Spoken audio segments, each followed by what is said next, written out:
What's up, everyone? This is Thomas Calhoun, and I'm back again to talk a little bit about purging. We've been purging for like 5 weeks. I hope it's been as good for you as it has been for me. Again, we're purging on the basis of this book, Something's Missing, Identifying the Startup Within. And today's topic is actually not really in the book, but it's definitely something that I think is a problem, and it's been a problem in my life. And so I want to talk a little bit about why I think it's a problem and how we get ourselves in these situations and what's the one thing we can do to get out of them. So what I'm talking about today is what I'm purging today and beginning to purge as of literally today is victimhood. And so victimhood is this tendency that we all have to, and not all of us, but many of us have, to uh, allow ourselves to be victims in situations and circumstances, and what it does, the issue with victimhood is it forces us to wait for a savior or wait for someone to come and fix a situation or places blame on another person as opposed to taking control of the situation ourselves. And so today, I'm going to be honest with you. I have been a victim or allowed myself to be a victim for at least the last 8 years of my life in various contexts, whether that's business or personal or whatever. I have considered myself the victim, and I am going to, and other folks are putting me in situations or a lot, and and and and I realized today, and I've been in the process of realizing this, and I'm admitting to you all today that the truth is, it is not other people that are putting me in these situations. They are responsible for their actions, but I'm responsible for setting boundaries in my own life and enforcing them, more importantly. And so we've talked about setting boundaries, we've talked about confrontation, we've talked about all of those things.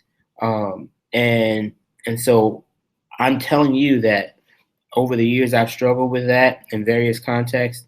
Sometimes we don't, in business, we don't want to set boundaries effectively because we think the person is going to do something for us in the end and we don't want to ruin the relationship. Whatever the case may be, personally, we allow people that we love to take advantage of us or to sort of overstep our boundaries for whatever reason, and for many reasons in that context. And so what I'm sharing with you today is that I am actively taking a stance against my own victimhood and and moving forward. And so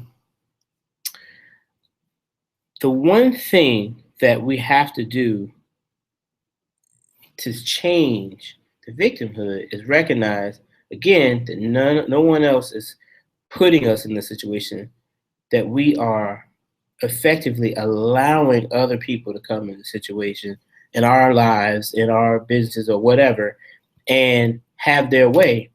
And so we can't expect other people to make the best decision for themselves and for us all the time. And so the one thing that we can do, aside from effectively setting boundaries, aside from being willing to confront, once we've done all that, is be accountable. Accountability is the number one thing we have in order to escape victimhood. And I'll tell you why. When you are accountable and when you hold yourself accountable for your own situation, then there's no one else to blame. And I always tell people, when I get to the point with you that I find myself 100% responsible for the situation, or I hold myself accountable 100% for any situation that I'm in, I guarantee you something will change. But before then, as long as we think that someone else has responsibility to do something to change our situation, then we don't move, or we don't move enough. We don't make enough of a change. And so at the macro level, as Black folks, once again, uh, we have to get beyond the victimhood. Yes, It happened, and in the beginning, it was not in any way our doing for ourselves. However, today, the perpetuation of some of the issues that we have in our community, again, there's some systematic institutional racism that's causing some of these problems, or at least uh, perpetuating them. But we also have a responsibility in that, and that is to make sure that um, we are doing what we can with one another, whether that's doing business with one another, that's whether that's loving on one another and treating each other with respect and dignity, trusting one another. All of those things have to happen first before we can expect someone else to treat us right. We have to respect ourselves. Now, it does not mean that they have the right to shoot us in the street or hang us from a tree or have us be twice as unemployed as our white counterparts or paid less than our white counterparts. None of that's fair, and we all get that.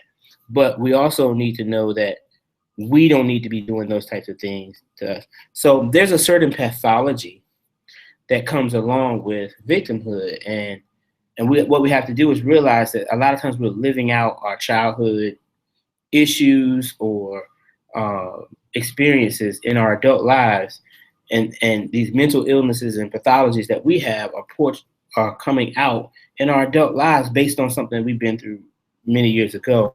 And I'm here to share with you that you cannot and will not be successful in any kind of relationship, be it business or personal, when you have these types of pathologies going on in your life. And I'll give you an example.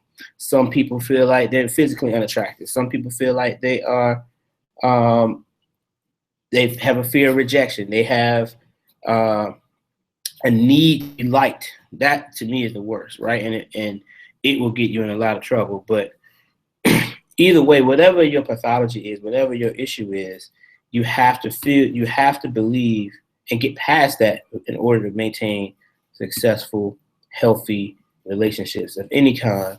And of course, to point back to our book, it's necessary for you to actually excel and succeed in business, because they will eat at you.